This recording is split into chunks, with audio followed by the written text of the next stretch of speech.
Chapter 1594. Zhao Sampeng's voice was a little hoarse when he said this. Xiao Jing didn't say much. He just replied, MMH. Zhao Sampeng wanted to ask his captain many times. Wasn't he disappointed? Wasn't he disappointed in the face of such treatment? But he couldn't bring himself to ask this question. When his captain told him not to let Luoluo's dream be shattered, Zhao Sampeng finally understood something. Why did this person retire? For a person. Why didn't he tell that person when he retired? To protect that person's original heart. So that even when she had to endure all this, she could still remember when she woke up the next day. She could do it again when she woke up from her dream. No matter how cruel reality was. He could always smile when he thought back to his younger days. He didn't want Luoluo to know that it wasn't worth it to fight side by side with him. This was the same as 3 years ago. Some words couldn't be said. He knew that he couldn't say it. No one knew better than this person what he and Luoluo were thinking about. Whether it was pure love or the feelings they had for each other for so many years. He had always been their captain. Sometimes, they thought too highly of themselves. They received too much love. They thought they wouldn't change. In this day and age, very soon, no one would remember who they were. They would lose the championship. This was normal. After the club understood that they couldn't get their captain back, they started to prepare to abandon him. It was indeed better that Luoluo didn't know about this. The new midlaner was very popular. Something they couldn't do. He could do it. Hence he could stay. He couldn't let Luoluo know about this. Other people probably didn't understand. But Zhao Sampeng knew why his captain did this. When he went, he wanted to bring her back.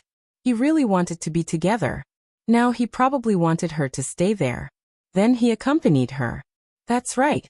Why did he come back? Zhao Sampeng looked up and glanced at the news released by the club. Some people were saying, I really don't understand why Almighty Xiao did this. Almighty Xiao is pretending to be dead. Zhao Sampeng is the same. Isn't the new midlaner supposed to work together? Isn't this too much? They didn't even give us fans an explanation. Up to this point, Zhao Sampeng had lost all his emotions.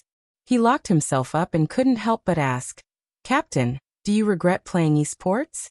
On the other end of the line, Xiao Jing paused for a moment before saying, repent. When Zhao Sampeng heard that, he felt really bad. Xiao Jing glanced sideways at the night sky outside the window. When Luoluo retired, she regretted it. I looked at the words of those people, the decision made by the club, and watched her leave. I regretted it. If it wasn't for esports, I wouldn't have met you guys. Zhao Sampeng paused again. Xiao Jing smiled and said in a low voice, that's enough. Zhao Sampeng cried like an idiot. No one could understand what kind of emotion that was. The next day, Luoluo woke up very early. He had thought that he wouldn't meet that person. But when she arrived at the courtyard, she saw that he had one hand wrapped in gauze and was fiddling with her flowers. It was still drizzling outside, and some of it landed on his hair. Such a white-robed youth really did not belong to the human world. Luoluo looked at his scholarly aura, and this was the thought that rose in her mind. I'll send you there. This was the first thing he said. Luoluo lowered her gaze. They are all my classmates. Chapter 1595. The two of them held an umbrella. They didn't walk a long way. Luoluo had a car, but her driving skills weren't good. The first time she drove on the road around the island, the engine even stalled. At that time, Zhao Sampeng laughed for a long time. Now her driving skills were still bad. Especially when there was such a person. Xiao Jing could roughly tell. He turned his head and said, change seats. She gave way generously and sat in the front passenger seat. She glanced at him from time to time. When she heard that he was coughing, she couldn't help but pass him a box of lozenges. Xiao Jing took one. He was completely different from Qin Mo. He never tried to hurt himself. Even Zhao Sampeng said, Captain, if you were half as shameless as Qin Mo, you would have gotten her long ago. But people were destined to be different. Luoluo liked Xiao Jing. Xiao Jing was like this. From a youngster to a man. She had seen it all. He didn't talk much and didn't show much expression. Address. Xiao Jing coughed and pressed the navigation button. Luoluo told him the location. It was a very close distance. It wouldn't take more than half an hour to drive. Xiaojing didn't start the car immediately. He glanced at Luoluo before leaning over and buckling the seatbelt with one hand. Luoluo's breathing was a little tight. Her heart too. But that person was still very gentlemanly. After fastening the seatbelt, he stopped. His side profile was a little pale. Hence, when Luoluo walked into the restaurant, she couldn't get rid of that person's shadow. Luoluo. Someone walked up to her. Luoluo glanced up. It was classmate Lung. Almost everyone is here. Hurry up and go in. I'll wait for the rest. She was still smiling brightly. Luoluo replied, okay. In reality, she wasn't paying attention. When she walked in, she even had to force herself to smile when people greeted her. But Luoluo's arrival, some people didn't feel good about it. For example, Li Xian, who had liked classmate Lung for a long time. She looked at her attire and her face that didn't seem to have any traces of age. She picked up her wine glass and smiled lightly. Luoluo hasn't changed after so many years. I'm so envious. But I thought you would stay in the big city and not come back. After all, when you went over, you left with this sentence. It's not easy to survive in the big city. Luoluo glanced over and replied generously, it's not easy. I know a lot of people who can't survive in the big cities anymore, and want to come back to our small place to enjoy the scenery. Li Xian continued to smile.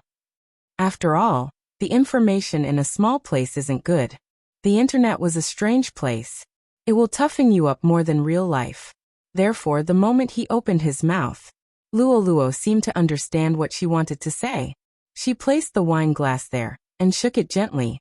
You can say what you want to say directly. What can I say? Li Xian's fingers twitched. It's too troublesome to talk about it. Let's just tell the group about your incident. That way, everyone will know how our great beauty Luo is being judged. Luoluo smiled. Please.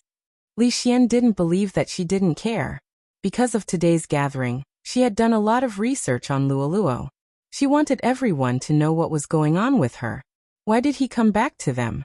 It was because this person had nowhere else to go. There was indeed some effect. In less than 3 minutes. Chapter 1596. Li Xian unlocked her phone. How are you going to explain all this? Don't think that a small place like ours would keep people like you. Luoluo glanced over. Then, she placed her wine glass down and stood up. Li Xian laughed. You don't intend to say anything? Your phone is recording. It seems like you are prepared.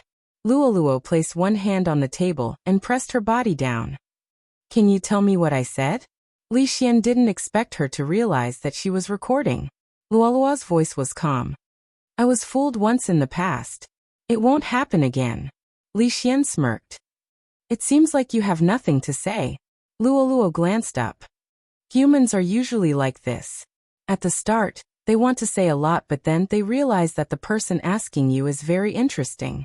Hence, they don't want to say anything. Li Xian smiled. You really know how to change the topic. Should I say that you are scheming? Luoluo glanced over. If you really want to say something, you can.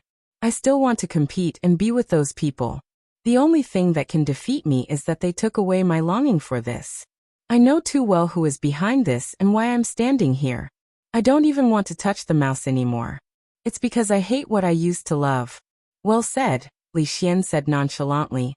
I'm just letting everyone know that even your team's captain isn't playing anymore. It's obvious that you can't stay in the game anymore, so don't be here. Luoluo suddenly stopped in her tracks. What did you say? He isn't playing games anymore? Who? Your captain. Luoluo, don't tell me you don't know. Luoluo didn't listen to the rest of the sentence. Her mind was blank for a moment. When she regained her senses, she lowered her head and sent a message over. He had already lowered his head and sent a message over. Where are you? In the car. The other side quickly replied with 2 words.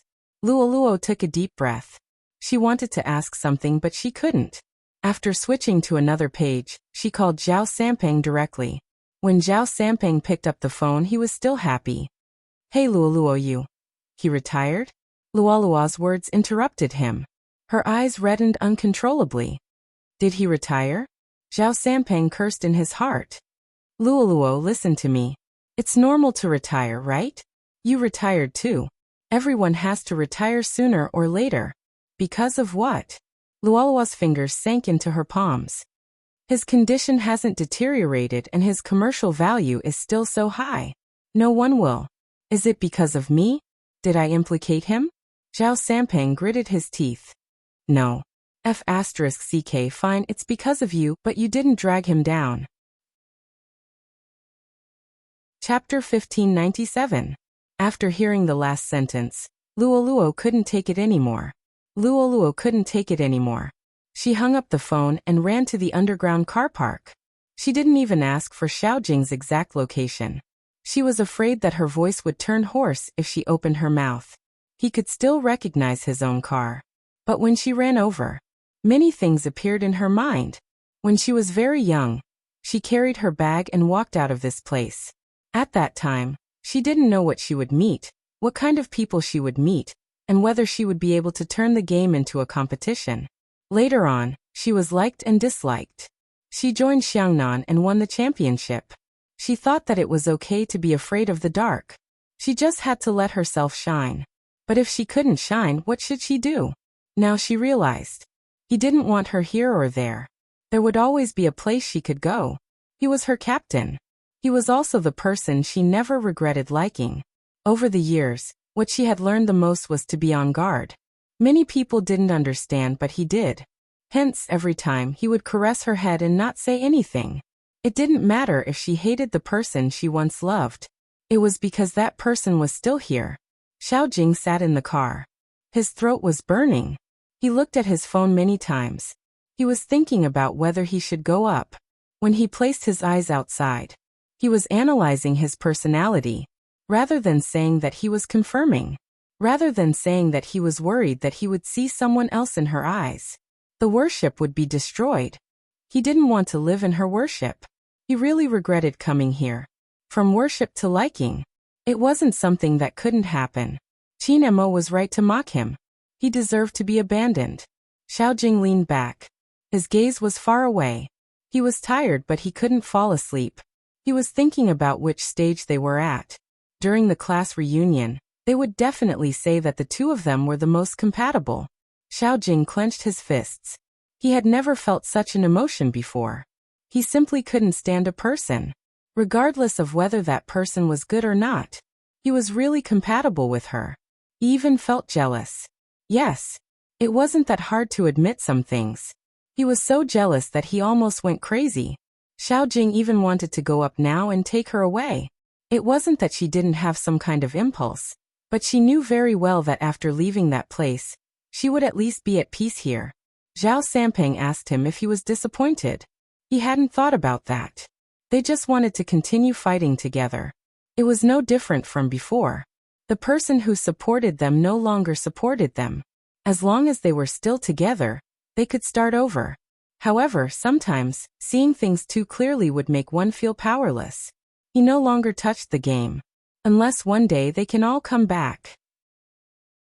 But the reality was that he was too old to build another team. So he stopped touching it. Xiaojing coughed, swiped his finger across the screen of his cell phone, and stopped at the reply page. Just as he was about to type a sentence, the car door was pulled open. It was Luoluo. She stood there, her long hair a little messy like seaweed, accentuating her sharp facial features. Her red clothes were blazing, just like when they first met. Chapter 1598. After Luoluo said this, her eyes lit up. Are you willing? Almost in the next second, Xiaojing reached out and hugged her. Xiaojing reached out and hugged the man. His voice was hoarse. I should be the one saying this. Luoluo could only hear her intense heartbeat. But you aren't good with words. I couldn't wait anymore, so I spoke first. I don't know how long I would have to wait for you to say it. You only know how to take care of things for us. Xiaojing's hands paused. You knew? Sampeng told you? About your retirement? Luoluo lowered her voice. I know you did it because of us. You don't have to give us reasons to relax. Admit it, you like me. Xiaojing smiled. MH, I like you. I liked you from the start, and I still like you. If I have to date, you are the only one I can think of. I thought it was a habit, but it wasn't. Luoluo leaned her face on his shoulder. I'm probably the only fan who managed to get her idol. After all, a certain someone said that he wouldn't have sex with his fans. You are an exception.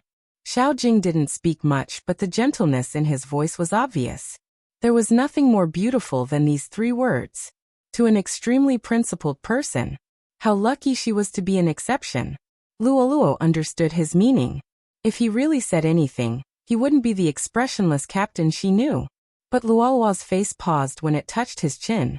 Why was the temperature so high? She looked at his face. It was so pale it was beautiful. You are already in such a state, but you are still waiting in the underground car park. Luoluo was so anxious that she wanted to pull him into the hospital. Xiaojing's voice was calm. The only thing I can do is wait here. If I wake up, I will definitely go up and tell your classmates that we are the most compatible. Luoluo paused for a moment. Then she smiled. MMH, we are the most compatible. No matter what others said. It was fine if they thought she wasn't good enough for this man. It was fine if she wasn't outstanding enough. It was all in this sentence. She was in a hurry to go to the hospital. Her driving skills weren't good and she couldn't let Xiaojing drive when he had a high fever. Luoluo still brought him up. He happened to see the group of students standing on the first floor. They hadn't started eating yet. When they saw Luoluo standing together with a handsome man, they were all stunned. After all, that man's temperament was really too good. It was clearly an ordinary white shirt, but when he wore it, it seemed to be transparent. He gave off the vibe of a young master from an ancient family. Gentle as jade, with a strong scholarly aura. He didn't look like someone who should be with Luoluo. Luoluo, who is this? A student couldn't help but ask. Mr. Li, who was standing at the side, opened his mouth as well. They don't look the same. I'm sure this gentleman doesn't know how our great beauty Luo is judged. Chapter 1599.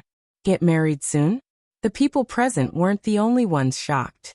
Luoluo herself was dumbfounded too, but the ones who had the biggest reaction were the students. After all, the man in front of her was too good. Didn't they say that no one wanted Luoluo? Why did such a person come out? Classmate Li's lips froze for a moment before he smiled again. Luoluo's boyfriend? You have to take good care of Luoluo. She went on a blind date 2 days ago. I don't know if there's any misunderstanding between the two of you. The moment he said this, it seemed as though Luoluo, as a girl, was too casual in her relationship. Luoluo didn't say anything. She just wanted to leave with him. Her aura was strong. That was because the person in her hands was having a fever. But Xiaojing pulled her back and hugged her waist. He met the gaze of the group of people. It's not a misunderstanding. Luoluo wanted to break up with me, but I didn't agree to it. Hence, I shamelessly chased after her. I always knew about the blind date. I was the one who went to fetch her that day. Luckily, she chose me in the end. The moment he said this, it made it impossible for them to continue the conversation. But there were always people who didn't give up. That's because you don't know how many people she has flirted with in her circle. I heard that she has a crush on their captain, and it was recently exposed. This man is really magnanimous to be able to tolerate her so much. Xiaojing glanced over, his expression calm. Is that so? I'm her captain. I didn't even know that she has a crush on me. For a moment, classmate Li's expression changed.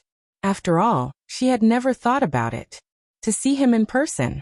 Didn't the fans say that the Almighty was a man of few words and wouldn't care about such matters? Why did he come over to their side? As for the rest, I've lived with her for 3 years. I know very well what she's like and I don't mind. I like her because she never gives in to anything. Even if she knows that the road ahead will be difficult, she keeps walking. She's the best mid in our team, and this can't be changed by a few words. It's already very difficult for her to walk out from here and walk to my side. When she was young, she encountered many problems. That's nothing, as long as she chooses me in the end. This part left the man with the surname Li completely speechless. Xiaojing didn't deny it. He simply said, I know best what she's like and I don't mind. It stopped the man from saying anything. Some of the students present also vaguely understood the twists and turns in this matter. Even a man would inevitably run into trouble when he was working hard outside, let alone a woman. What's more, these words were the thoughts of men. The best mid-laner. What did that mean? Men only needed to touch the game to know. Let's put the pro league aside for now. This wasn't something an ordinary person could do. Now that things had come to this, as old classmates, other than sending their blessings, there wasn't much else they could do. Brother, take good care of Luoluo in the future. She was the campus belle of our school back then, and many people liked her. When people come and see this scene, they definitely won't be able to accept it. Xiao Jing's words today were really out of line. I won't give others a chance. Chapter 1600. Xiao Jing grunted in response. Before he left, he didn't forget to invite people to attend their wedding, especially after seeing Luoluo's classmate who was a soldier. Other than smiling bitterly, classmate Lung was basically at his wit's end. In reality, Luoluo had already rejected him. Moreover, it was the kind of rejection that gave him no chance at all. But in his heart, he thought that as long as he waited, there would be hope. Now he more or less understood. When the two of them stood together, it was as if there was no room for anyone else. This had nothing to do with being in a relationship. That was something that could only be obtained with time. After saying goodbye to her old classmates, Luoluo took Xiao Jing to a taxi. Xiao Jing fell asleep almost as soon as he got in the car. He didn't know if it was because of someone's concern. Luoluo glanced sideways at this person, and the corners of her lips curled up. There was an extremely beautiful smile on her pretty face. So many years. She seemed to owe him a sentence. Thanks for taking care of me. That was why she could still dream after experiencing so much. We all say that we like it strongly, and we desperately want to tell that person. However, he didn't seem to be like this, as he was a man of few words. Was it because he was the captain from the very beginning? Luoluo reached out and touched that person's eyes. When the driver saw this, he found it unbelievable. Miss, the two of you seem to have a good relationship.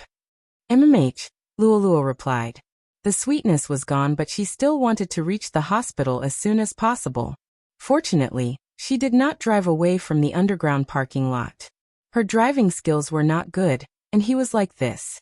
After arriving at the hospital, Xiao Jing was hooked up to an intravenous drip and slept for less than an hour. Luoluo was thinking about what he said about getting married soon. According to this person's personality, he would never say anything casually. But marriage? Luoluo washed her face while he was asleep. He felt like he was dreaming. When she came back, Xiao Jing was already awake. Luoluo bought 2 bottles of water. She opened one and passed it to him. The phone in her mouth vibrated crazily. It should be from the discussion group. Only the discussion group would cause such a huge commotion. Luoluo swiped open her phone casually. When she lowered her lids to look at the page, her face turned slightly hot. Because the person in the group chat was none other than her. The reason was because of a certain someone's words. I just proposed to Luoluo. We're getting married soon. Help me tag her. You can reduce the gift money. F***CK. F***CK. I must have opened my phone in the wrong way. Luoluo, really? Lin Chuntao said. You have to think it through. Marrying such an unromantic man will only drive you mad. I just finished lunch. I'm telling you, you're feeding me dog food again. Luoluo, reject him. Marry me when I'm 18. Coco snorted. I'm the most handsome. Ha ha ha ha. Why do I feel like I'll be able to hold my godson soon? She changed her name again. Damn it. She was humiliated by Poker Face Xiao. What's so great about getting married? Lin Feng was very playful. Luoluo, wait for me. I will be amazing in the future. I will be handsome and rich. A domineering CEO is a good match for you. Yunhu arched a brow. What are we waiting for? Are we waiting for you to become straight? He added. I wish you all the best, Xiao Jing and Luoluo. I want to be the best man. Bojio smiled faintly. The bride will definitely only look at me and not the groom. Handsome Jiao, your knight. Goddess Luoluo, get to know him better. Lin Feng laughed. I want to know how Captain feels now. Poker Face Xiao is getting married, but he's still waiting for your college entrance examination. Ha ha. Chapter 1601. In less than a minute, Lin Feng received a call from his assistant. Manager Lin, the contract with the Qin Group has gone cold. Lin Feng stilled. His shirt collar was slightly open, and he was half leaning on the sofa. He sat up immediately. Gone cold? How is that possible? We are brother companies. The assistant coughed lightly. The Qin Group told you to think about what you said. What did I say? Lin Feng stopped. How could he forget about his captain's vengeance? Yin Hu was standing beside him. When he heard the voice, he glanced up from the report. What is it? Little Spade is really Captain's sore spot, Lin Feng said. He wanted to turn on the air conditioner because of the heat. Yin Hu glanced at him. It's a small office. Didn't you say to save as much as possible on the air conditioner? That's right. Lin Feng sat beside him. I'm hot. When Yin Hu heard this, he reached over and pressed the back of the person's head. Then he leaned over, and his thin lips landed on the person's neck. There was a hint of coldness. Is it still hot like this? Lin Feng stilled. It was even hotter. F*CK. He brought this person over to admire his beauty. It wasn't for him to make a move on him. It was the same for a boyfriend. Kiss kiss, he only knew how to kiss. His heart was beating extremely fast. Lin Feng wasn't a pretentious person. He pressed down on his shoulder and pushed him onto the office chair, intending to kiss him. Yin Hu arched a brow. Isn't your waist uncomfortable? I'll F*CK you, Lin Feng said. Yin Hu chuckled. Oh. What? He didn't believe in his abilities. Lin Feng's skills were indeed good. But for some reason, whenever he was with Yin Hu, he always felt weak. At the start, he was indeed domineering. But he didn't know when it started, but he had been kissed senseless. It was the same this time. He was the one pressing down on Yin Hu. How did it turn into him sitting on the office table? He stood up, and when he leaned over, his fingers had already unbuttoned his shirt. Did I mention that you're very handsome when you work? So handsome that I want you. The voice beside his ear was deep and bewitching. Lin Feng's breathing was no longer under his control. Next time definitely, it's me who wants you. Yin Hu chuckled and planted a kiss on his ear. I'll wait for you next time. However, the topic that Lin Feng started wasn't over yet. A certain almighty, who was about to get married, was sitting at a dinner table while others were still talking about the business circle. He said faintly, this year's college entrance examination is really slow. Young Master Qin is also concerned about the college entrance exams? At the dining table, CEO Wang laughed. My son is also taking the college entrance exam this year. Seriously, I've been looking forward to it day by day. I just want it to end soon. Does young Master Qin have a younger brother or sister taking the college entrance exam as well? Qin Mo replied absent-mindedly. It's not my brother or sister, it's my wife. Husband, madam? The successful people at the dining table all paused for a moment. Then she remembered that Qin Mo was only in his early 20s. Understanding dawned on her. Are you worried about your wife's results? I understand this feeling. Director Wang continued to lead the conversation in a normal direction. Everyone is worried at this time. Unexpectedly, Qin Mo put down the wine glass in his hand, his voice cold and indifferent. No, I just want her to finish her exams quickly and marry me as soon as possible. Chapter 1602. He really couldn't reply to this. Boss Wang, who was trying his best to lead the topic in a normal direction, stuttered. Mary cough, I wish young Master Qin's wish will come true soon. After he finished speaking, he lifted his head and didn't speak anymore. Drinking was more practical. Qin Mo's thoughts didn't stop after the meal ended. After they got into the car, his assistant asked, Are you going back to the company or your home? Qin Mo replied nonchalantly, To her place. Needless to say, his assistant already knew who she was. Before he drove off, he wanted to send a message to Miss Jiu to study hard. Qin Mo, who was sitting at the back, spoke again. Don't do such things like sending messages. His assistant immediately kept his phone. He felt that his CEO wasn't very patient today. At this moment, Bojio, who was biting a lollipop, was teaching her disciple how to use a Smurf account. What if she got bullied? Although her disciple was fierce, there weren't many people who knew what was good for her. Little Mo, who was sitting in front of the computer, glanced up and said faintly, "Master, it's time for you to write your test questions." "I don't have the energy to write, I'm hungry." Bojio smiled devilishly. She supported her chin with one hand. "How about I bring you out to eat hot pot?" Little Mo stood up. "I'll cook for you. You can't eat stimulating food before the National Higher Education Entrance Examination." Bojio raised her eyebrows in amusement. "Where did you get all these from?" Little Mo was expressionless. She seemed to be thinking for a moment before saying, "My neighbor's sister is also taking the National Higher Education Entrance Examination. Her family members all say that." Bojio's slender figure leaned against the wall. She bit on a strand of dog's tail grass lazily. She had a handsome side profile. "I'm bored. I want to drink." "You can't drink either." Little Mo took a potato. "Shall we make potato beef?" Bojio leaned back. "There's no meaning in life if I can't eat hot pot or drink." Little Mo washed the potato and placed it on the chopping board. She comforted her master seriously. "After the National Higher Education Entrance Examination, you can marry your master's wife." Bojio's eyes lit up. Beneath her silver hair, she smiled. "All right, I'll bear with it. Compared to hot pot and wine, your mistress is more important." "That's a good title. Use it more often in the future." Before Little Mo could nod, she saw the figure that appeared behind her master. Bojio realized it too. Before she could turn around, a clear and cold voice rang in his ears. "Master's wife? Isn't that a good title?" "I'm his master, so of course you're his wife." Bojio pretended to be deep. "Otherwise, the seniority would be messed up." Chin Mo smirked, holding on to her wrist as he walked up the stairs. A certain someone still needed to be disciplined behind closed doors. As for the method of discipline, it would always end with marks on Bojio's collarbone. It is still the same today.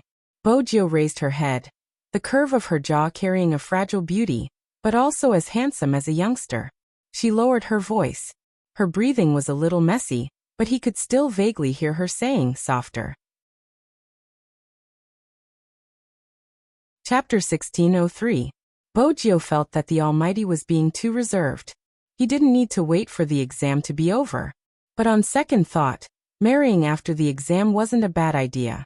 Chin Mo glanced at the devilish smile on a certain someone's face. He arched a brow and placed the jacket over her head. It was better not to see this fellow. Especially when her collarbone was exposed, it would always make her lose control. Bojio didn't understand. She pulled the jacket off and was about to speak. "Do you want to explain the term mistress?" Chin Mo glanced over casually. Bojio smiled, changing the topic naturally. "It's princess, it has been affecting my exam papers." Princess, who was eating cat food on the balcony. "Tell me, I'm still eating. How did I get implicated?" Chin Mo glanced up, glancing towards Princess before his gaze landed on a certain someone's face. He asked slowly, "How did it affect you?" "Whenever I'm writing the exam papers, it would ask me to play with it. If I don't, it would be depressed," Bojio said in a serious tone. Princess's fur stood up. "Meow meow meow. You were the one who wanted to tease me. I definitely wouldn't be depressed. It's a cat's nature, can you blame me?" Bojio smiled lazily. "Look, it's asking me to play with it again." Princess. How infuriating, but it couldn't speak. Meow. She must have been really bored to be able to tease a cat like this. Chin Mo raised his finger, pulling her back, his voice calm. "Don't bully a cat." Princess. "Master, sob sob sob, fortunately, you haven't been seduced by its beauty." Chin Mo continued. "I'm delaying your exam papers." Princess. "Just pretend it didn't meow. I can't focus if you don't look at me," Bojio replied lazily, her hand still wrapped around Chin Mo's waist with a devilish smile. Princess truly felt that his master was in danger of being slept with by this fellow. But his master didn't think so, instead he enjoyed it. Even though his master didn't show it on his face, his gaze hadn't left her face ever since he entered. Forget it, since a certain someone had fed him dried fish today, he would just treat it as a daily show. But he was willing to bet. If the master was here, this fellow would only look at the master and not write the examination paper. In any case, he didn't like to study. Of course, Chin Emo knew that, but under normal circumstances, he wouldn't be able to reject a study companion. Especially since it was suggested by a certain someone. Chin Emo unbuttoned his sleeves. How many papers are left? Bojio replied lazily, not much. Chin Emo knew her well. You didn't write much? Bojio saw that she had been exposed so quickly. She leaned back in her chair and smiled suavely. How is that possible? I'm also someone who finished an entire paper. Chin Emo glanced sideways. His expression was calm and his voice was the same. Lord Jiu is really amazing. You can only finish 1/20th of the task in an entire day. An ordinary person would be able to write 2 test papers if they just did it casually. How did you waste your time and only write 1? Grandfather Butler, who knocked on the door and came in with tea and snacks, only wanted to laugh when he heard this. Young Master Chin's poisonous tongue always managed to stab young Lord.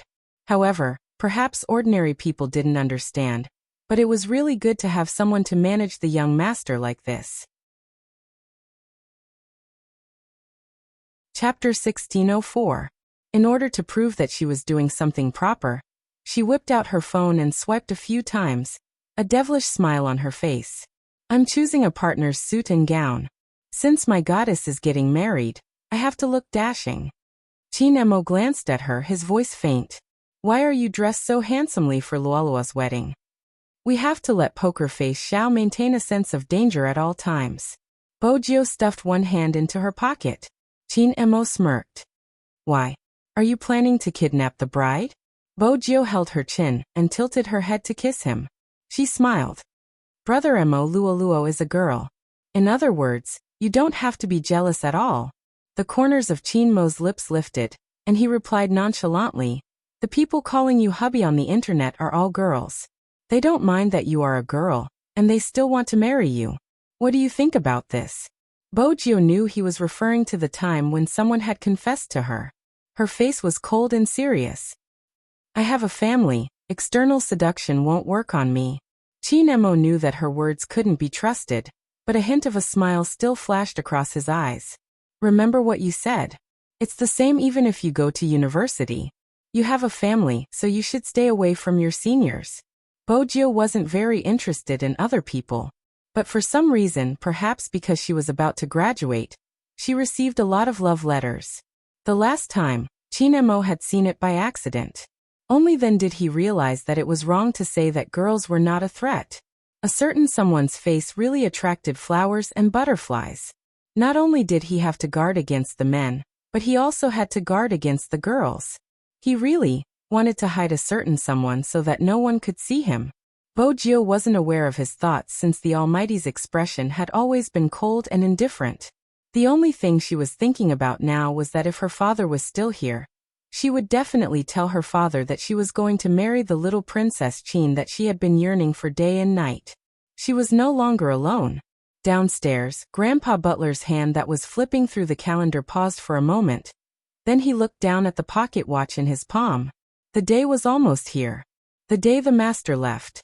Every year at this time, young master would be different from usual. It was probably because he was too young at that time. But within half a year, he had to face 3 separations. The young master even firmly believed that his master was not harmed, and that he would bring his wife back one day. However, everyone knew very well in their hearts. That kind of hope was too slim. If master was still here, he would have appeared long ago. Year after year, sometimes people had to give themselves hope if they wanted to move on. The young lord never said that she was born in the dark, wanton and evil. She was so elegant that she could always withdraw from the night scene. But every time he pulled away, he felt even more lonely. The old butler knew all of this. Many people felt that his back view was handsome. He was a lone wolf, unrestrained and unrestrained. No one thought that. He once had a family that everyone envied. Her father liked to live off a woman and always looked like a teenager. Her mother loved to wear professional attire, elegant and beautiful, and would give her the best food to eat. Young Master had experienced all of these before.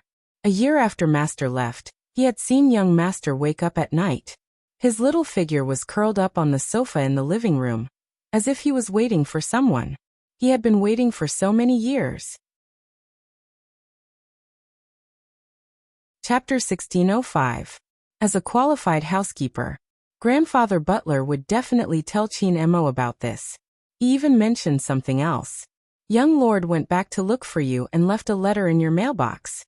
Letter? Chin Mo's eyes flashed. Grandfather Butler continued. Actually, young Lord probably hoped that you would accompany her back then. After all, the changes were too big. That was the sentence. When Chin Emo walked back to his room, his heart felt a little sluggish. He reached out and hugged the person who had already fallen asleep on the bed. He kissed her hair. He didn't take good care of her. At that time, he shouldn't have left with that thought. Chin Emo stood up and dialed his assistant's number. Prepare 2 plane tickets overseas. MMH for me and her. After her exams. Bojio didn't know about the plane tickets. This day, she woke up earlier than any other day. It was strange. In her previous life, she had never taken exams seriously. This time, she took it seriously. But compared to the other students, Bojio was much more relaxed. Many taxis were free on this day for the students taking the college entrance examination. Some private cars tried their best to avoid the roads with schools. This was to ensure that the roads were clear so that the students could take their exams in peace. There were also medical staff outside the competition grounds. The most obvious one was probably the slender figure who appeared at the school gate on a skateboard. She had silver gray hair and a tear-shaped mole at the corner of her eye. She always gave off a devilish vibe and was very handsome. Many people thought that Bojio wouldn't apply for a school that had a high requirement for results.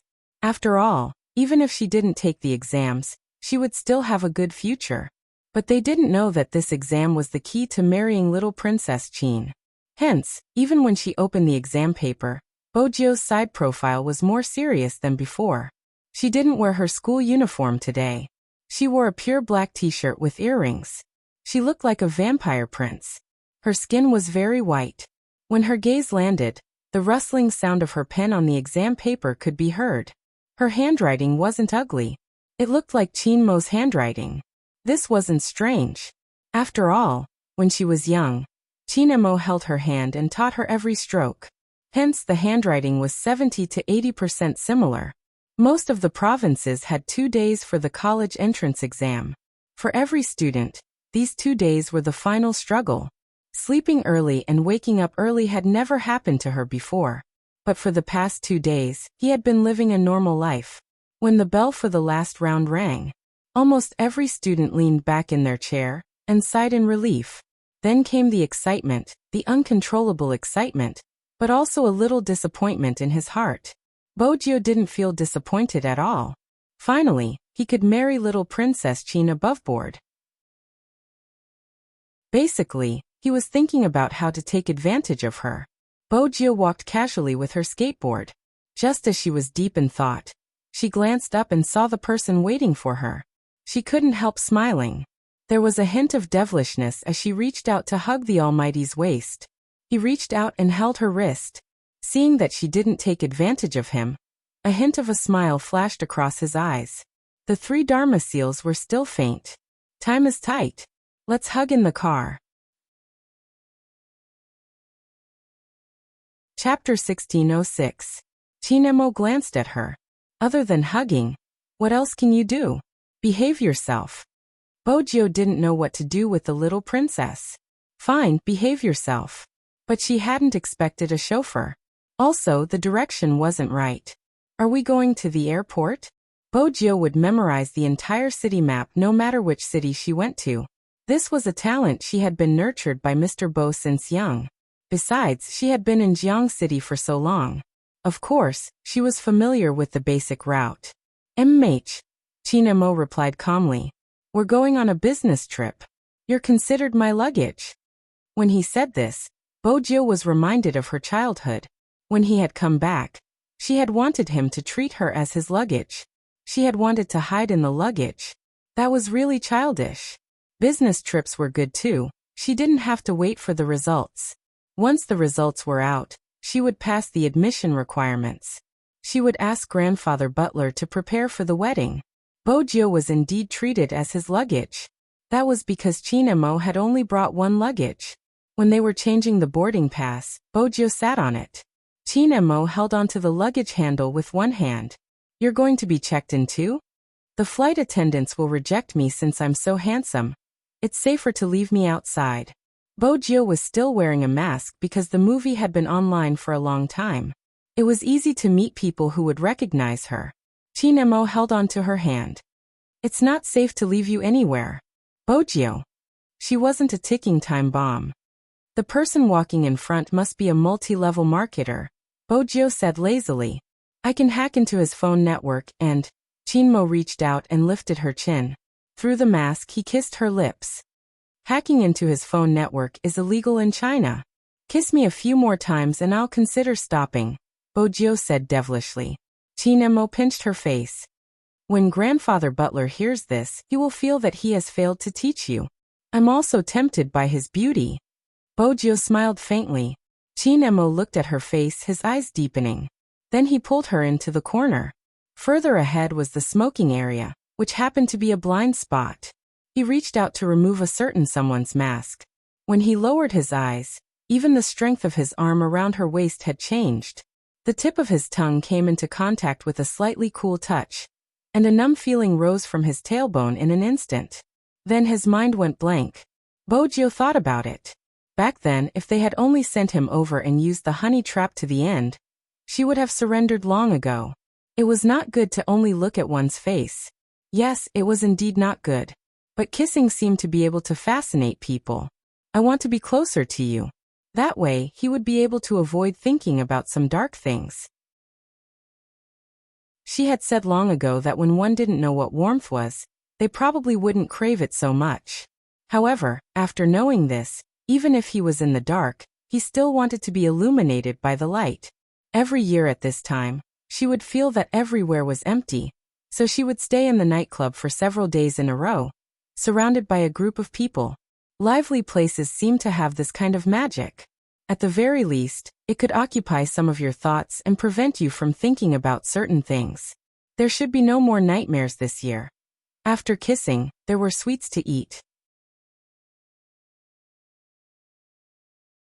Chapter 1607. When they reached the plane, the person beside him was indeed much more obedient. When Chinemo turned his head, she was already asleep. Her silver hair fell down and hit the bridge of her nose. She looked strangely obedient. The air stewardess came a few times. Chinemo indicated that it wasn't necessary. Then he emptied his hand and covered her with a blanket. His eyes paused for a moment as he looked at that face. Sometimes he would always think about it. If he had really taken her away as a piece of luggage back then, wouldn't he have so many regrets if he did that? Whenever he thought about that small figure hugging the keyboard and sleeping when he wasn't around, he would feel an indescribable pain. There would always be an indescribable discomfort. She was still here. She was still here. Chinemo thought for a moment. He reached out and took the amulet off his neck and put it on her. He caressed Bojo's hair. Then he kissed her lightly. When the air stewardess saw this scene, she felt that it was beautiful. It wasn't like she hadn't seen couples on the plane, but she had never been like this man. He clearly had a cold and noble temperament, but his eyes never moved away from another person. Even the person who was sleeping moved his thin lips. The corners of his mouth would curl up as if he was smiling. How much did a person like another person? He could look at the other person for up to 8 hours and he wouldn't feel tired.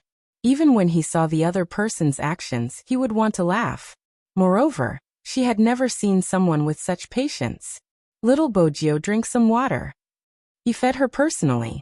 Even if she didn't wake up, he had to ensure that she drank water on the plane. After drinking the water, Bojo slept well. The moment she opened her eyes, she felt hungry. Chinemo peeled a piece of candy for her. We're about to land. Eat after we land. What do you want to eat? Hot pot. Boju leaned on the small table and smiled. Order 5 servings of beef. Be reserved. The air stewardess listened. This was the first time she saw someone eating hot pot overseas. And 5 servings of beef? Reserved? 5 times more reserved. Chinemo glanced at her. Bojo heaved a long sigh. Growing people like us eat a lot. You are probably the worst person who has ever been insulted while growing up, Chinemo said. His long fingers peeled open the packaging of the lunch bag and touched her lips. Bojo tilted her head and said as she ate, exams consume too much energy. We can look for William and get him to treat us. William? Chinemo chuckled. It seems like you guys are still in contact. Bojo paused in the middle of eating. I've already blacklisted him. I didn't even agree to add him. Why did you blacklist me? Chinemo replied slowly. We are about to hold our wedding. I will invite him and Hoshino to be the groomsmen. William, still flirting with the blonde in the pool. Why does he suddenly feel a chill on the back of his neck? No matter what. After landing, Chinemo brought Bojo for a hot pot. Chinatown still had a very strong oriental atmosphere. You should be familiar with the street in front. Chinmo's voice was calm. Bojo glanced over. We fought there before. Honestly, Brother Emo, did you do a lot of research to catch me? If not, why do you know where I go and have so many tricks up your sleeves? Chapter 1608. Chinemo glanced at her, his voice calm. What kind of trick are you talking about? Disguising yourself and pointing at the competition video. In the shopping mall, you would boast about how cool you are when you play games with the boss who sells laptops. That kind of trick? That was obviously her dark history. Why would she care about such a dark history? Bojo smiled devilishly. Which genius came up with such a trick? It sounds cool. Chinemo seemed helpless. He reached out to pinch her face. Little Bojo. Immersing. Bojo watched his face, her heart itching. She wanted to touch him after she was full. The ancients weren't deceiving. The desire for food and beauty was probably what it meant. Do you want to play a game? Chinemo stuffed a hand into his pocket, his eyes bright. Bojo pulled herself away from the beauty and looked at him. What game? The last time we came, we fought here. I was the one who found you. This time, you will find me. What do you think? Chinemo lowered his gaze. If you find me, I'll be yours. Bojo arched a brow. I can do whatever I want tonight? In the future, you can do whatever you want. Chinemo hinted. If your hands are itchy, we can come overseas. After all, you are Z. Bojo understood that he was giving up something for her, but she didn't want to let go. He was hers. Besides, he was the one who agreed. How do we play the game? She was best at games. I will give you hints. Solve the hints before the sky turns dark, and you will be able to find me. Chinemo looked at her. I might not be able to find you after the sky turns dark. Bojo glanced at the time. Where is the hint? It's in William's hands. Bojo felt that he was trying to trick her again. Chinemo saw through her thoughts. He picked up his phone and dialed a number. William, who was about to lay down, was startled. He wanted to curse in Chinese. Why did the devil call him at this time? Hello. William tried his best to show his imposing manner. Chinemo was nonchalant. Are you at the royal family hotel? Oh no. Why did this person, who looked like an Eastern prince but was actually a demon, know his position so well? You sent someone to follow me again, Chin. Friends don't do that. William argued. You Asians should be very cultured. Chinemo automatically ignored his words. Jill will find you in 20 minutes. There's something I want to give her in your bag. Give it to her. 9? You mean Gio? William immediately straightened his body and pretended to be a gentleman as he paced back and forth. I have to choose a suit. You know she's my white moonlight, Chinemo scoffed. William, do you want the adult me to break your legs again? Hey, it's true, brother. You're being too cruel. I'm treating Gio now. In your Eastern language, my thoughts are very pure. I don't have any bad intentions. I just don't know if Gio will be excited when she sees me. It could be said that William's desire to live was very strong. Teen Mo's voice softened. You're thinking too much. Nothing about your looks can excite her. These words stung his heart. Why had Gio liked pretty boys since she was young? How did he lose? Chapter 1609. Did you hear that? Teen Mo glanced at the person beside him. Gio arched a brow. Why do you have William's contact details? It's convenient for him to be my best man. Teen Mo replied slowly. Gio laughed. Brother Mo, you're hurting me. Little William thinks his friendship touched you. Teen Mo pinched her face again. Just take the things and don't play with others. You don't have much time, understand? When did I play with others? Gio was devilish. I'll definitely solve the game seriously later. Teen Mo looked at her. You go first. I'll leave after you enter the building. This way she couldn't play any tricks. Gio felt regretful. I won't follow you secretly. Do you believe what you're saying? Teen Mo stuffed his hands into his pockets. Gio smiled faintly and turned around. I'll definitely find you. Brother Mo. Wash yourself up and wait for me. When Teen Mo heard this, he raised his beautiful eyebrows. Little Tiger Bo was always confused about her position in the world. Young master. The shadow that had been following behind them appeared. The things are prepared. They're at the back of the car. Teen Mo replied indifferently, MMH. He didn't leave immediately. Instead, he waited until the shadow walked further away, until he couldn't see it anymore. Then he walked in the opposite direction. Parked outside the crowd was a limited edition Lamborghini. On the surface, it looked expensive. But in reality, the most unusual thing about it was that it could speak. Devil, why are you alone? The rearview mirror reflected the surroundings. Where's my master? Teen Mo opened the car door and sat in the driver's seat. His side profile was handsome and elegant. She's playing a game. Aren't we waiting for her? As an intelligent sports car, it is very loyal. Teen Mo pressed the steering wheel with one hand and turned it. Let's wait somewhere else. Where? Little Blackie was confused. Some of the programs couldn't be answered, but it knew that someone had placed something behind it. The devil was definitely going to do something to its master. At this moment, Gio walked into the Royal Hotel. Even though she didn't have the room card, it was easy for her to take the receptionist's card. After all, no one would have too much resistance to a handsome young man in a black jacket. Gio raised her hand and pressed the floor button, thinking about the possible clues that might appear. William was still thinking of ways to get rid of his female companion. He couldn't let Gio see this side of him. Gio would definitely misunderstand. Seriously, that devil Teen Mo, why didn't he tell Gio to come?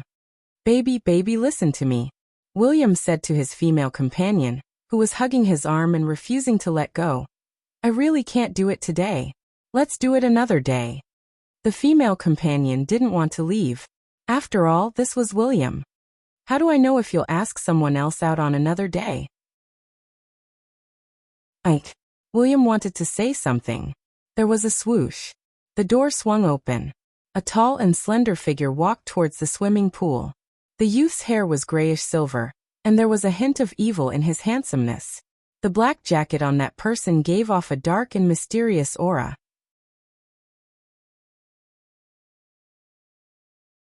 Chapter 1610. Most importantly, that person didn't seem to be embarrassed at all. Instead, he grabbed a white wooden chair and placed it next to the swimming pool. He sat on it and said to the female companion beside him, I need to borrow this person for a few minutes. After a few minutes, you guys can continue to be intimate, okay? Honestly speaking, his female companion's eyes had been fixated on this person ever since he had entered. Now he was even more overboard.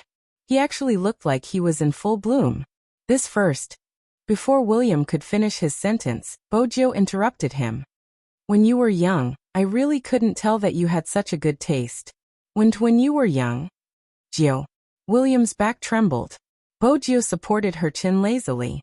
It's me. Tell me, what did Momo put here? Gio, we haven't seen each other for a long time. You don't know that ever since you left, I haven't had any appetite. William basically used all the Chinese idioms he knew. Gio raised her eyebrows. Brother, look at the time. What time? William was slightly confused. Shouldn't they be reminiscing about the past? In China, etiquette was the most important. Bojo spoke slowly. I have to decipher the clues before the sky turns dark. So William, be more honest. What did he ask you to do? William blinked. He wanted to reach out for a hug. Gio, I don't think you should be so anxious. William. Bojo accepted his hug and smiled. If you want to be beaten up by me, you can continue wasting time. If I can't marry Momo, I might accidentally destroy your house. William instantly froze. He believed Gio's words. When they were young, the devil had used this point. Why didn't Gio change after they grew up? William inhaled deeply. He had a big head and red hair. He looked aggrieved. He just asked me to take something. I haven't opened it yet. You know that I'm really traumatized by your devil MO. I don't dare to touch that thing. What if it's a bomb? Gio, really, he isn't like what you think. He's a little princess. You don't know how scary he was when he was young. He's so handsome. He's a little princess. Bojo patted his back. Give it to me. William was speechless. He had completely lost hope in this world that only cared about appearances. Besides, he wasn't bad either. Looking at his reflection in the pool, he was also very handsome. The Easterners really don't know how to appreciate them. William took out a box dejectedly. That devil, could it be a ring? Bojo didn't reply. She opened it and took the item out. This game, Super Mario? Didn't you like playing before? William didn't understand. He tried his best to wrap the scarf around himself. After all, no matter how handsome Nine was, she was still a girl. She was still his white moonlight. Why did the devil give you this? Bojo didn't reply, her gaze landing at the side. There's a game console here? How do you know? The Royal Hotel is different from other hotels. It's the only hotel that provides an antique game console for everyone. William said excitedly. Bojo took the game plug and walked over. Gio, what are you doing?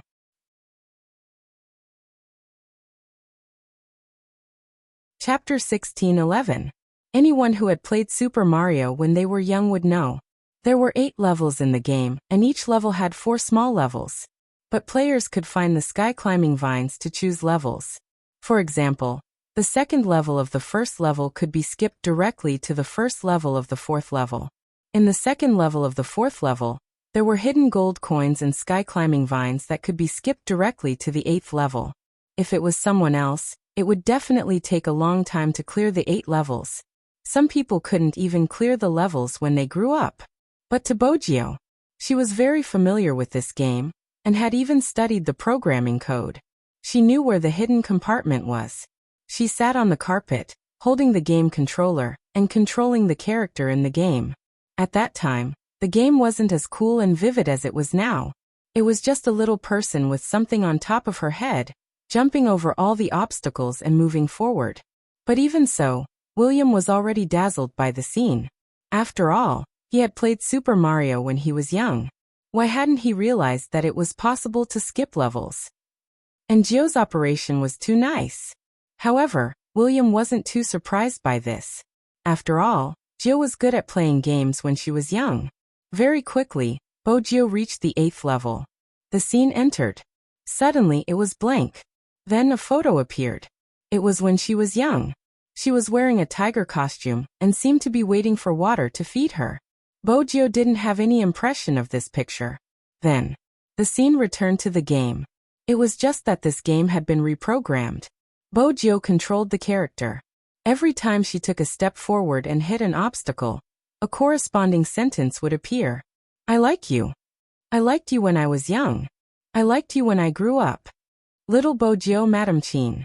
Come and get your sweets. Bojo couldn't help but smile. William's eyes widened. F***ck. Do Asians use this method to confess their love nowadays? That devil didn't seem like someone who would do such a thing. This was no different from coaxing a child. But Gio fell for this trick. Seriously. William inhaled deeply. He was speechless. The game ended here. There weren't any other levels. This meant that they had passed. But the clues, Bojo glanced at the words. Finally, she lowered her gaze and pulled out all her memories. After sifting through many, only the Royal Hotel was left. 9. William tilted his head in confusion. Bojio suddenly stood up and opened the fridge. It was a must for star-rated hotels. However, after opening the fridge, Bojio's fingers stilled. William grabbed his hair and said, "Who changed everything in the fridge into sugar? Aren't there only some sugar here?" But under so many brightly colored skins of sugar, there was only one, and it was very eye-catching. It was made of black sugar with a Z logo on it. Bojio reached out and took the candy out.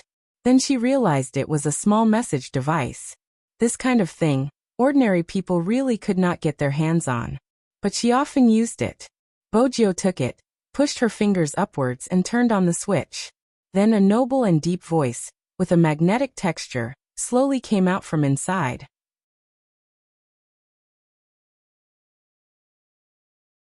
Chapter 16:12. In the cartoon, Ding Dang accompanied Big Xiong for 80 years. Before Big Xiong died, he said to Ding Dang, "After I leave, you can go back to where you belong." Ding Dang agreed. After Big Xiong died, Ding Dang used the time machine to go back 80 years. She said to the young Big Xiong, "Hello Big Xiong, I'm Ding Dang." The low and deep aura, when transmitted through the recorder, always gave people a very unreal feeling. Bojio listened, not missing a word. Just when she thought it was over, the voice paused. "Little Bojio, there's a Ding Dang waiting for you now. Do you want to take him away and keep him at home?" As a bystander, this was the first time William completely felt the charm of the Eastern language. Inexplicably, he was reminded of his childhood. At that time, he was really afraid and couldn't stand the hypocritical Eastern prince. But suddenly one day Gio moved away. The villa not far away no longer had lights. William was also very disappointed at that time. But he was just disappointed. Anyone would be unhappy for 2 days when their best friend disappeared. William felt that the Eastern prince was the same. But later he knew he was wrong. Because one day, he was blocked by the Eastern prince in the corner. William really thought that this guy wanted to expose his devil nature when others weren't around. Unexpectedly, he didn't take action. Instead, he looked at him. After a while he said, "Where did she go?" William saw that the other party's mood wasn't right. He didn't know where Gio was, but he wanted to teach the arrogant Eastern prince a lesson. He immediately raised his chin. "Why should I tell you we aren't friends? Do you remember when you hit me? I was wrong." The very small person lowered his voice. "So where is she?" At that time, William felt that it was unbelievable. After all, the Eastern prince was a scheming person. Usually, he would know that he was talking nonsense. But that day he didn't know why. He actually didn't notice anything. He even said to him, "I was wrong." William was so shocked that his eyeballs were about to fall out. In the end, he could only blush and tell the truth. He didn't know where Gio went. He thought he would really get beaten up. But that person didn't do anything. But after that, William would occasionally see a small shadow standing in front of the Bo family's door. Everyone said that Mr. An's grandson was gentlemanly and polite, a living successor of an aristocratic family. But when he stood in front of the Bo family's house, William could only think of a very poor vocabulary, cold and lonely. It was as if he had been abandoned by the whole world. Many people seemed to have forgotten about Gio. The figure would still be standing there. So much so that even William could not forget his childhood friend, because she had been waiting for someone. Later, the An family moved their business center back to China. Even so, every year, William would receive a call from that person. She had beaten him in elementary school and in middle school. The only thing she had asked him was whether he had seen the Bo family come back. After that, he didn't call for 3 years. William thought that he had given up. Later, he learned from old master and that he had lost his memory. Chin Mo was truly a devil. He had never changed since he was young. However, there was one thing that had not changed.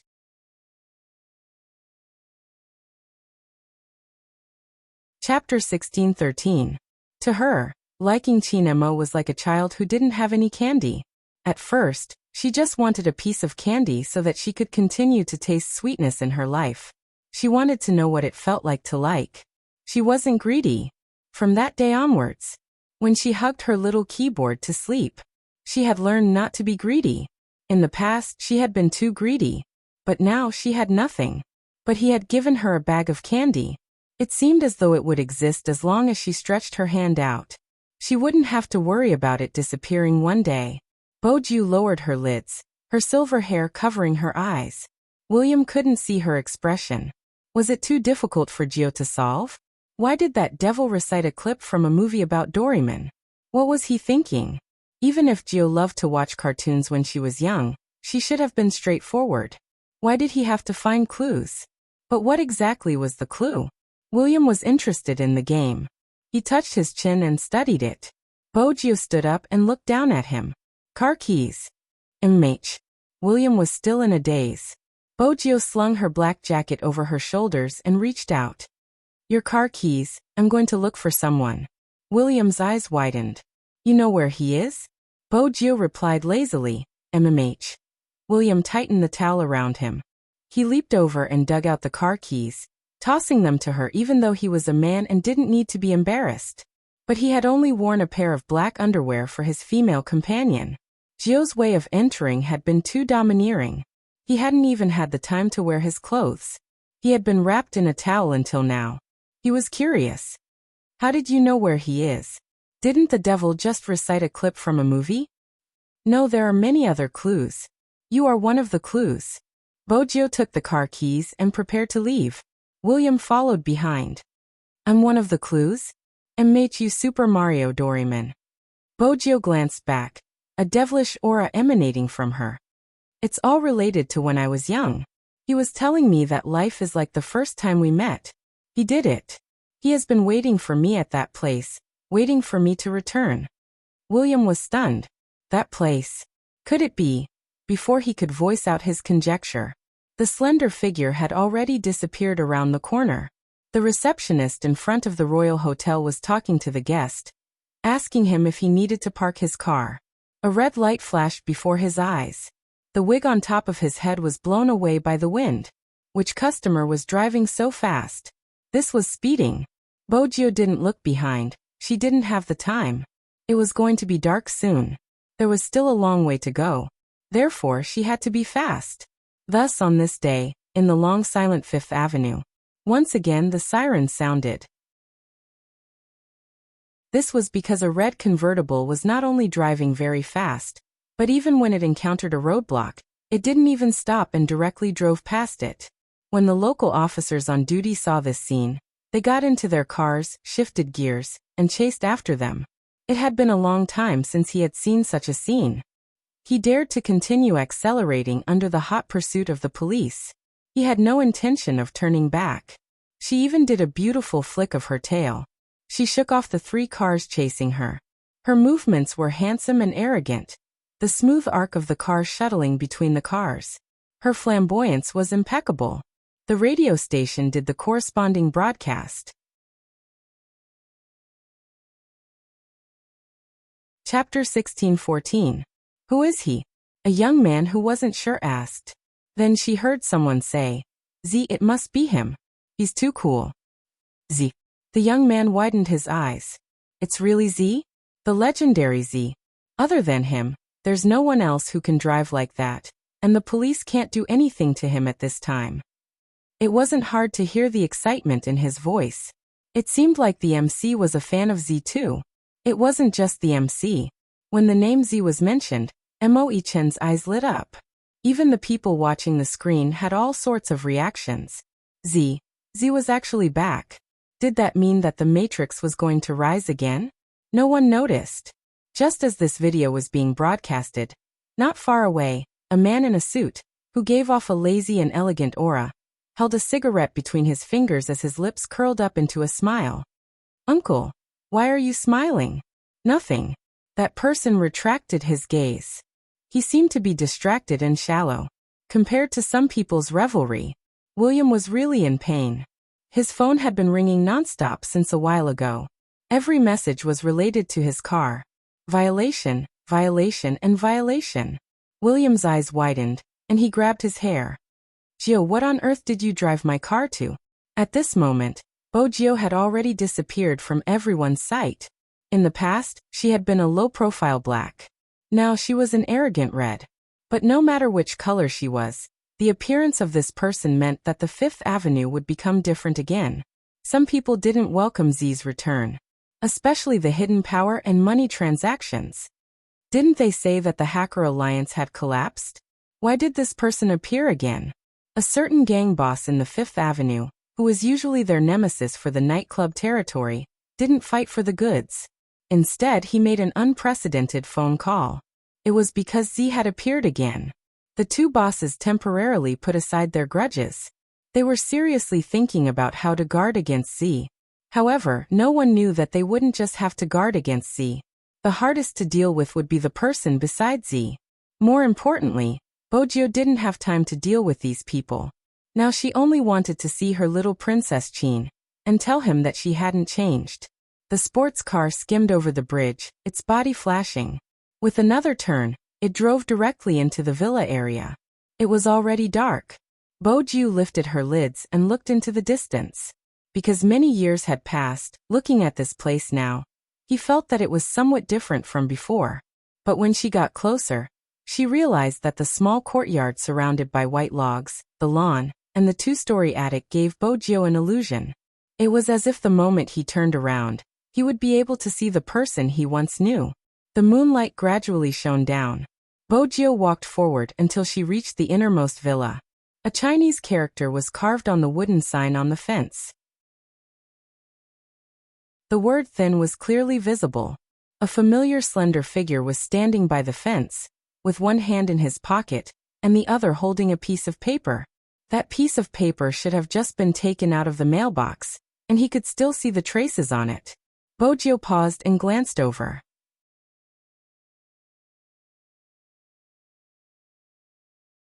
Chapter 16:15. Bojio suddenly smiled. Her silver hair swayed with the wind. She looked lazy and unruly. Originally, she wanted to walk over and hug him. Then she would start taking advantage of him. After all, a certain Almighty had said that as long as she found him, he would be hers. Unexpectedly, before she could do anything, she was pulled into his arms. As she breathed, she could smell the fruity aroma of the trees mixed with the minty tobacco on his body. Bojio had always been thick-skinned. After she was hugged, she wrapped her arms around his waist. I was always worried that we wouldn't make it in time. I didn't expect the sky to turn dark. It's okay if it turns dark. Chinemo lowered his gaze. We can still wait for a long time. Bojio looked at him. Then is he mine? I've been yours for a long time. Chinemo lowered his voice, his eyes filled with emotions. After he read the letter, he understood that he wasn't the only one who was upset back then. There were even some typos in the letter. But it didn't affect the meaning she wanted to express. Momo, don't be angry, okay? I'm in a very big castle now. Although Grandpa Butler said that Grandpa M would definitely not agree, I still want to ask you, are you willing to stay in the castle with me? I can buy you a lot of writing brushes. Don't you like to write? If you are willing, write back to me. I will definitely come back to get them.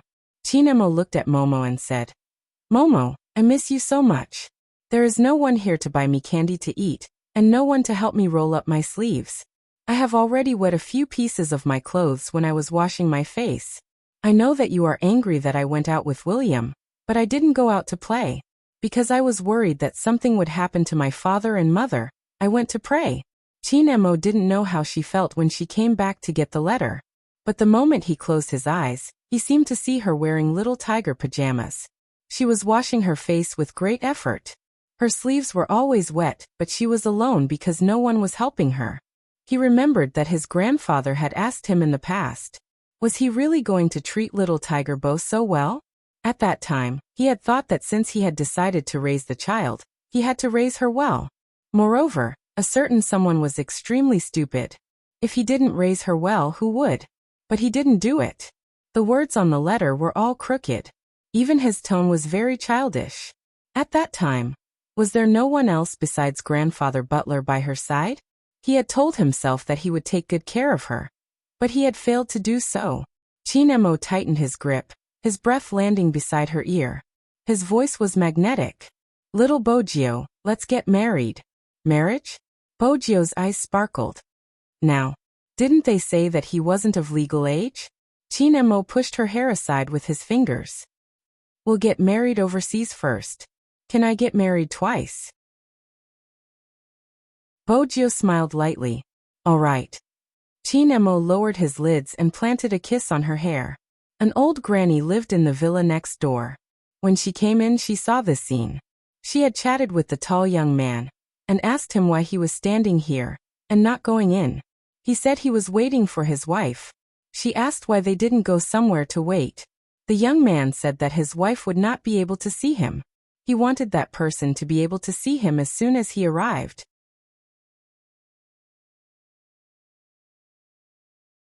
Chapter 16:16. Old Master and rarely came to the Yin family's side anymore. But he left a butler. It wasn't hard to tell who gave the order, because even the Bo family's house was cleaned and tidy every day. It was still the same, as though no one had left. After Chin Emo lost his memory, he had never returned. The butler who stayed had changed from a young man to a gentleman. When he saw Chin Emo, the surprise in his eyes was obvious. Chin Emo had asked him if anyone from the Bo family had returned. He had shook his head every time. But recently, for some reason, the surveillance footage hadn't been good. But the butler didn't think it was a big problem. The things inside hadn't been missing, so he hadn't mentioned it to Chin Emo. Dinner was prepared by a Chinese chef that she had brought over. It was still Chinese food. It wasn't because of anything else but because a certain someone liked to eat it. Hence, before he came, Chin Emo had asked the Yin family chef to fly over in advance. Old Master Yin was happy. Before the chef left, he instructed several times to make more delicious food for little Gio. When Bojio was eating, she was lazy and didn't do anything out of line. She just kept sending text messages. The main target was Lin Feng. Give me a gift. Lin Feng still had a lot of documents to sign. The moment he tugged his collar, he saw the message and was slightly confused. What gift? My captain's gift. You have to give me a double. Bojio replied with chopsticks in her mouth. Lin Feng chuckled. Little spade, you aren't of legal age yet. Why are you giving me a gift? We'll get married tomorrow. Bojio typed. Abroad. No matter how Lin Feng heard it, she sounded like she was showing off. He stood up instantly. Yun Hu, who was sitting beside him, pushed his gold-rimmed spectacles up the bridge of his nose nonchalantly. Lin Feng didn't know what he was thinking about. He glanced over. Hey Hu, why don't we go out and get married? Yun Hu's fingers paused. He glanced up, his voice slow. Get married? Lin Feng had blurted out that sentence. Now he felt that it wasn't realistic. It was all Little Spade's fault. Cough, I was just joking. How can we get married? Lin Feng sat down. His face was a little flushed. He was indeed too impulsive. No matter what, they were different from others. Recently, he had heard that the Yun family intended to let Huzi enter the government. If that was the case, marriage was indeed too unrealistic. After all, the environment was completely different, and it would affect him. Unlike him, he didn't have so many considerations when doing business. But why was there a vague sense of disappointment in his heart? It was probably because of Yun Hu's reaction. Lin Feng told himself not to worry about personal gains and losses. Wasn't it just marriage? What was so good about it? He took a document and continued to sign it. The conference room returned to silence. Yun Hu didn't say anything. After signing a few documents, Lin Feng felt a tightness in his chest. He tugged at his tie, grabbed a cigarette, and walked into the smoking room. He didn't know that behind him, Yun Hu had picked up his phone and sent 2 words to the person on the other end. Thanks.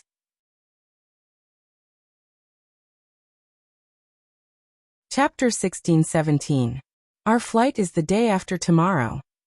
Bojio arched a brow. Senior Lin doesn't know? I think so. Yun Hu glanced at the closed smoking room. He didn't respond at all when I asked for his information. Bojio thought to herself. He was still suffering, he didn't even know that his flight ticket had been booked. She smiled and returned to the previous chat, her eyes filled with mischief. Senior Lin, how's your counterattack plan? Very quickly a reply came. What's the rush? One day, I'll sleep with Yinhu until he's satisfied. Is that so? Bojio replied slowly, not believing him at all. I wish you success. I have a plan these 2 days. Lin Feng took a puff of his cigarette. He can forget about escaping. Regardless of whether they got married or not, this person could only be his. He would sleep with him the next day. Bojio reminded him. Don't be suppressed. Are you joking? Who do you think I am? His blind confidence made Bojio's gaze even more playful. She felt as though she was about to witness a good show. But before she could encourage Senior Lin, his phone was taken away. He glanced at her faintly. Madam Qin, it's dinner time now. I don't think I need to remind you to use your phone. With that, he picked up a piece of chicken and sent it to her lips. Bojio opened her mouth and ate it, smiling faintly. Brother Mo, since we are getting married, can we do that thing? What thing? Qin Mo asked slowly. His long and fair fingers finished peeling the prawn, dipping it into the seasoning before feeding it naturally. As Bojio ate, she leaned over. Her handsome face, the cleanness of a youngster, was mixed with a devilish air. Our wedding night. Bang. The butler, who was wearing white gloves, walked over with a bottle of red wine. He was about to refill their glasses when he heard Bojio's words, knocking his head against the wall. As a butler who had lived in the Yin family for so many years, his current level of Chinese was enough to understand the meaning of our wedding night. But didn't the Asians say that they were reserved? Why does Miss Gio seem to be the same as when she was young? She doesn't know how to be reserved at all. After all, young master was often pounced on by Miss Gio at that time. But the young master now. The butler turned his head to observe his young master's reaction. Unexpectedly, young master just wiped the corner of his mouth with a napkin, his expression noble and cold. Sure. The butler felt that at this moment he should have disappeared. He was the only one with a weaker tolerance. Bojio wanted to drink another glass of red wine. Unexpectedly, Qin Mo held her wrist and stood up. He lowered his eyes to look at her. Aren't we going to consummate our marriage? Now, why did it feel like the Almighty was more anxious than her? Bojio glanced up. Qin Mo lowered his voice. Have you ever heard of the phrase, no waiting after the deadline? Bojio smiled and stood up. Now was the time. Anyway, when she saw him standing under the streetlight, her hands started to itch. The Almighty's temperament was so cold that it made people want to beat him up. Qin Mo glanced sideways at the person beside him. She looked as though she had stolen honey and was smiling wickedly. His thin lips lifted. She didn't even bother to hide her desire to take advantage of him. Since that was the case.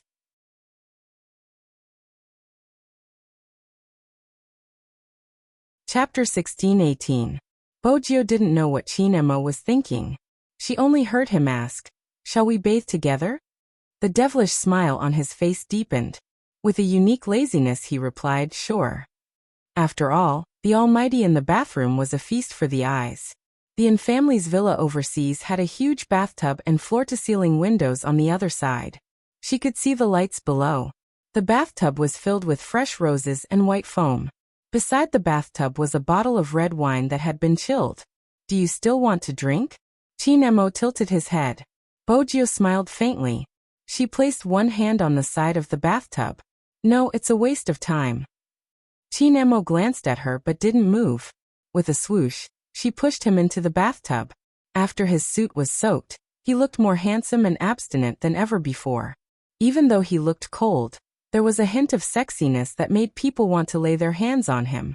Such sexiness coupled with Qin Mo's face was indeed enough to make one's heart itch. Bojio smiled faintly.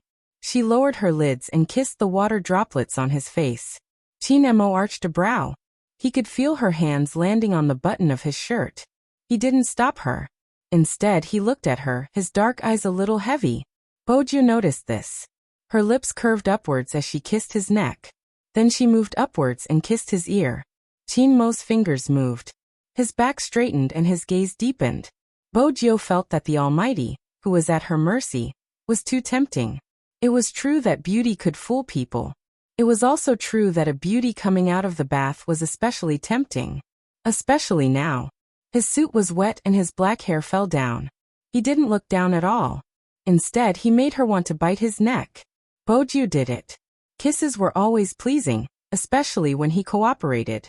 To Bojo, sitting on someone's body and kissing him here, and there was probably the best way to take advantage of him. It was a delightful feeling. But to Chin Emo, this was far from enough. How could it be? He wanted to hug her fiercely. He wanted her to only have him in her eyes. This thought had never stopped. So, how could a mere kiss satisfy him? The electric curtains on the floor-to-ceiling windows had been pressed by someone. Bojo focused on the delicacy in her mouth. From a light kiss to a deep one, the tip of her tongue still carried the faint scent of red wine. He gently sucked, and the familiar numbness from her tailbone made her body tremble. He didn't know when, but he had become the leader. He reached out his hand, held the back of her head, and began to crazily attack the city. The water in the tub seemed hotter. Bojo's thoughts were burnt to a crisp. In the mirror he saw their reflections. Both his suit and Bojo's t-shirt were drenched. Black hair and silver hair mixed together. When his hands were on her waist, Bojo's mind was filled with snowflakes as his hand reached inside. Bojo felt numb, her eyes glazed over.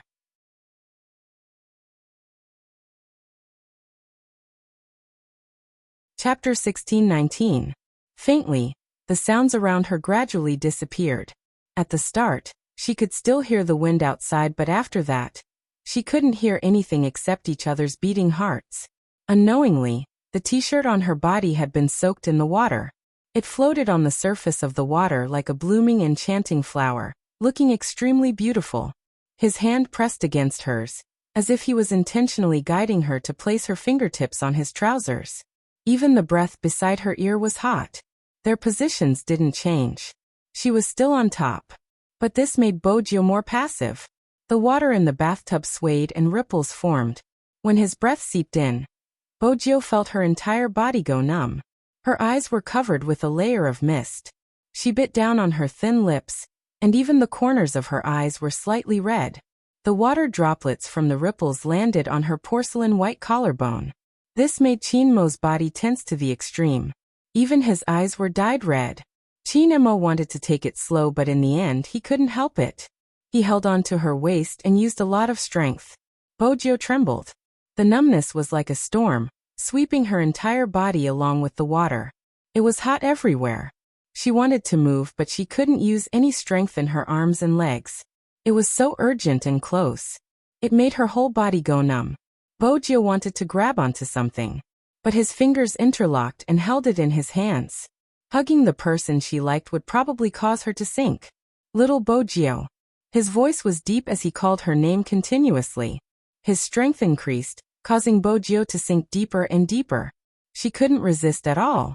Instead, the numbness made her want to get closer and tighter to him.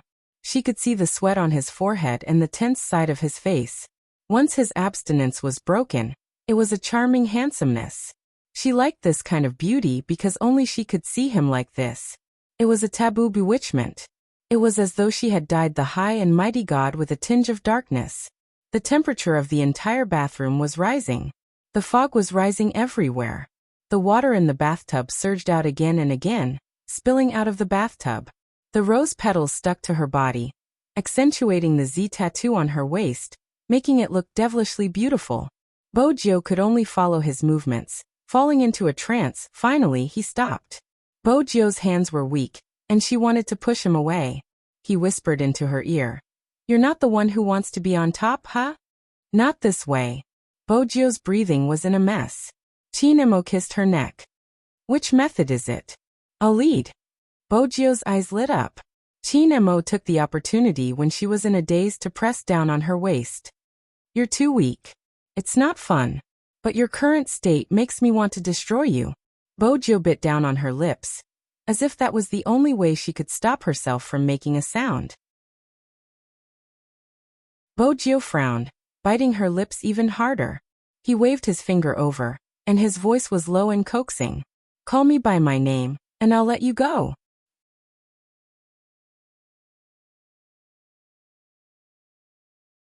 Chapter 16:20. Chinmo's eyes widened. It was as though the only way to relieve the deep desire was to hug her tightly in his arms. The last thread broke when she lowered her eyes. Needless to say, those seductive black eyes. Chin Mo turned his hand quickly. He didn't want to let her enjoy herself anymore. Instead, he pushed her against the edge of the bathtub. She couldn't hear any other sounds. There was only his panting and the sound of her name over and over again. When she came back to her senses, he had already carried her up and placed her on the bed. His voice was still deep. "You're right. We shouldn't stop." Compared to the previous 2 times, he didn't have to worry anymore. This time, he seemed to be more unrestrained. He knew how to make a woman happy. He was like a demon who specialized in bewitching people. He tore apart the layer of elegance and nobility. Enough. Her breathing was hurried. She wanted him to slow down. But he pressed against the deepest part of her. Is it really enough? Bojio didn't say anything. After a heavy tremble, her fingertips gripped the pure white bedsheets beneath her. Her snow-white skin had a faint blush. No one came to disturb her. Hence, she didn't have to care about anything else. The sound from the European-style bed echoed in the entire bedroom. It didn't seem like it was going to stop. Bojio really underestimated the man's explosive power after enduring for a period of time. She couldn't resist at all. And after enduring for so long, Chin Mo definitely wouldn't let go of the person in his arms. These few days, all the images he could imagine were put into action. It wasn't as simple as holding her in his arms and bullying her. He didn't use any protective measures. In the past, he was worried that he would hurt her. He didn't just use protective measures. He would even take a cold shower after he was done with her. But this time he didn't do anything. He didn't control himself. Instead, when she was in a daze again, he lowered his voice and said in her ear, "Give birth to a child that belongs to us, Mrs. Chin." Because of this sentence, Bojio's eyes focused again. There was an unprecedented light in her eyes. Okay. She probably decided to have a child. Hence that night, Chin Mo didn't let go of Bojio. He didn't stop until she couldn't take it anymore. He carried her horizontally and entered the bathroom. Very gently. Just like before, when he lost his memory, he squatted beside the bathtub and cleaned the traces on her body.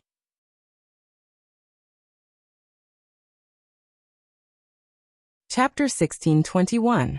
The cleaning didn't take long. Men who had been in the army usually had good stamina. Moreover, Chin Mo had come from the special forces. Hence, it didn't affect him much. He reached out and pulled the towel over, wrapping it around her body. Then, he bent down and carried her out of the bathtub. She moved a little, feeling a little resistant. Chin Mo lowered his lids and kissed the corner of her eye.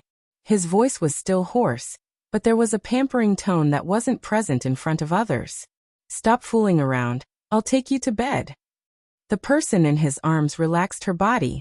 When she wrapped her arms around Chin Mo's waist, she didn't forget to say, "Mine." "Immersing yours." Chin Mo ran his fingers through her hair. After he placed her on the bed, he couldn't help kissing her forehead. He probably wouldn't be able to find such a possessive person. At this moment, Bojio was still lazy. She was half asleep and didn't feel any difference in her body. Instead, the person she was hugging had a slightly cold skin, which was suitable for sleeping. When she woke up the next day, her back was sore. She wanted to lie on the sofa, not wanting to move at all.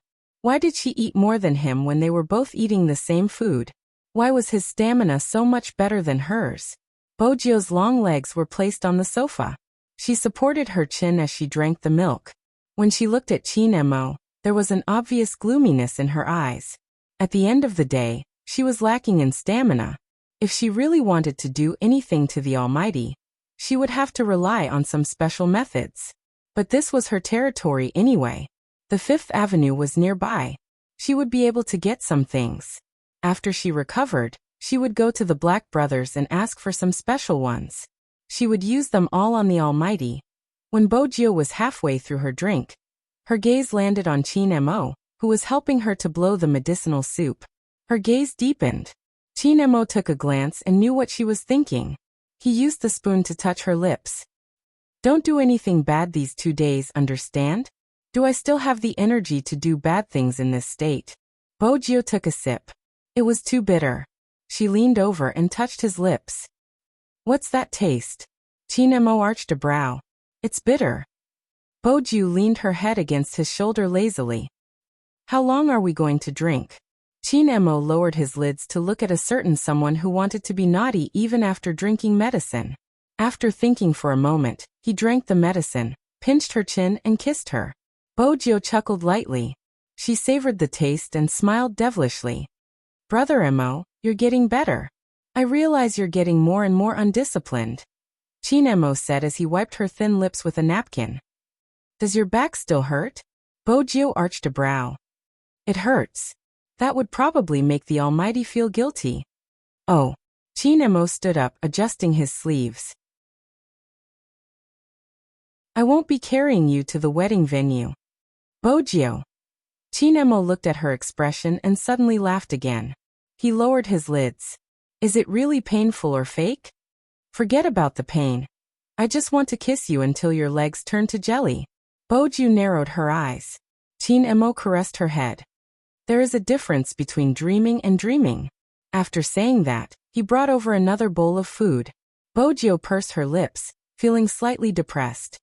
There's more?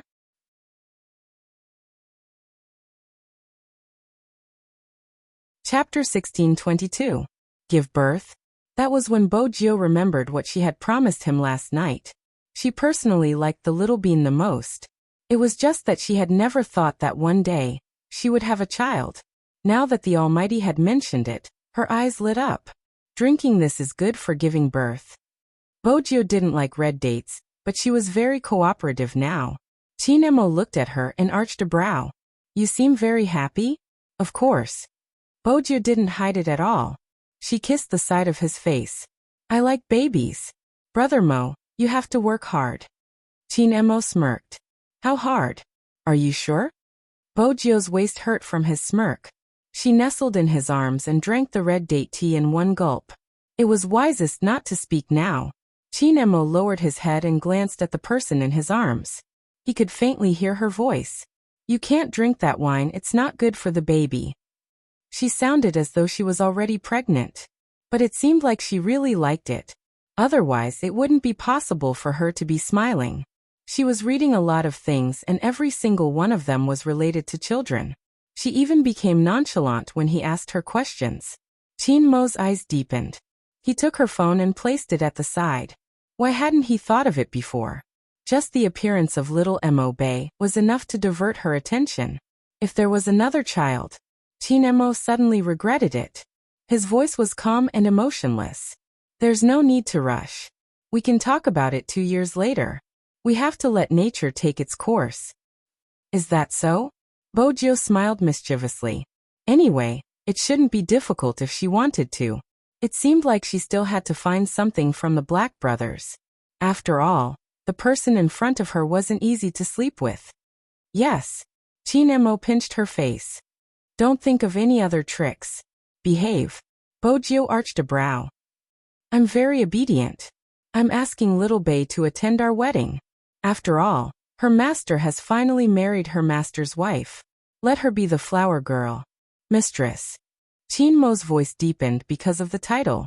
The moment she caught sight of the handsome face in front of her, she immediately changed the topic. I'll see how I can get her a visa, so she can come over with Almighty Yun and the rest. In the end, it was not an excuse. After all, it was not easy to get a visa for the Fifth Avenue. Of course, he had to contact them in advance. Since it was a wedding, how could he be complete without his good friends? About this point, Chin-mo felt the same way, so he didn't continue to correct her for calling him master's wife. It was when Bo-ju was sending a message to Yun-hoo. He also took out his phone and pressed his slender fingers on the screen. He took a picture of the invitation card for the wedding venue that the butler had prepared earlier. They were sent to William and Hoshino.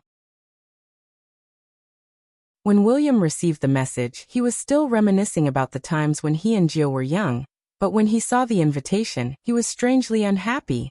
This devil was really ruthless. It was so early in the morning, and he was already making her so unhappy. You're tuning in to the Echoes of the Heart YouTube channel. Don't forget to subscribe and join us on this journey to catch the most captivating stories.